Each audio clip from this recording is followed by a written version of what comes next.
मनोज जरांगे पुन्हा मैदानात.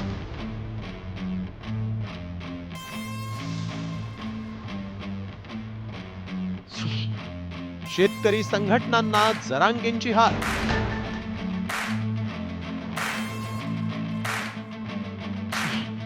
मराठा आरक्षणानंतर बळीराजासाठी आंदोलन.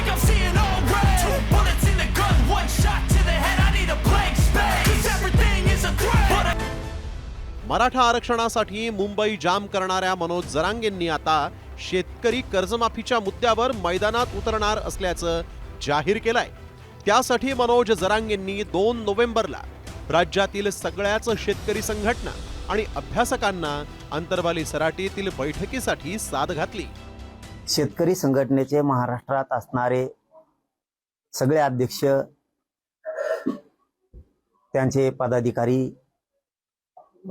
शेती आणि शेतकऱ्यांच्या प्रश्नावर असणारे तज्ज्ञ अभ्यासक, त्यांचे काही ग्रुप असतील तर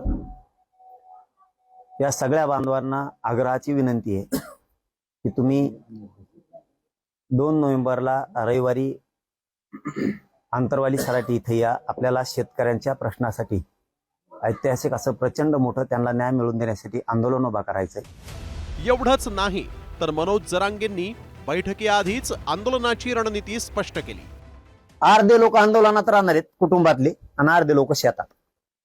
म्हणजे कामही बुडणार नाही, आंदोलनही थांबणार नाही. एका घरात 4 लोक असले तर 2 आंदोलन. एका घरात जर 15 लोक असतील तर 7 तिकडं 7-8 शेतात. कोणाच्या घरात 2 असतील तर 1 आंदोलनात 1 शेतात कामासाठी. इतक्या ताकदीची लढाई होणार आहे. पुन्हा असं आंदोलन देशाने बघितलं नसतं. कधी शेती संदर्भातील सरकारची धरसोडीचं धोरण, तर कधी दुष्काळानं शेतकरी मेटाकुटीला आलाय. हे कमी होतं की काय? यंदा अतिवृष्टीनं राज्यामध्ये 70 लाख हेक्टर पिकांचं नुकसान केलं. त्यामुळे शेतकरी पुरता उद्ध्वस्त आहे. आणि याच उद्ध्वस्त झालेल्या बळीराजाला कर्जमुक्त करण्यासाठी आधी बच्चू कडूंनी आंदोलनाची हाक दिली, तर आता बच्चू कडून पाठोपाठ जरांगेंनीही सगळ्या शेतकरी संघटनांना साद घातली. दुसरीकडे आतापर्यंत मराठा आरक्षणासाठी 2023 पासून सातत्यानं नाकेबंदी करणाऱ्या मनोज जरांगेंनी हैदराबाद गॅझेटियरचा GR मिळवलाय. मात्र त्यासाठी जरांगेंना 7 वेळा आंदोलन करावं लागलं.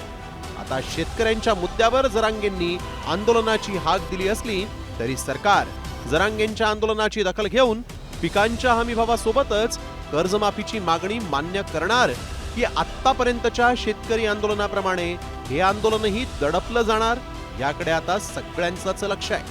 ब्युरो रिपोर्ट, साम टीव्ही न्यूज.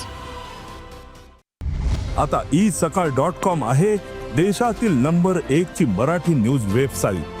प्रत्येक अपडेटसाठी isakal.com ला नक्की भेट द्या.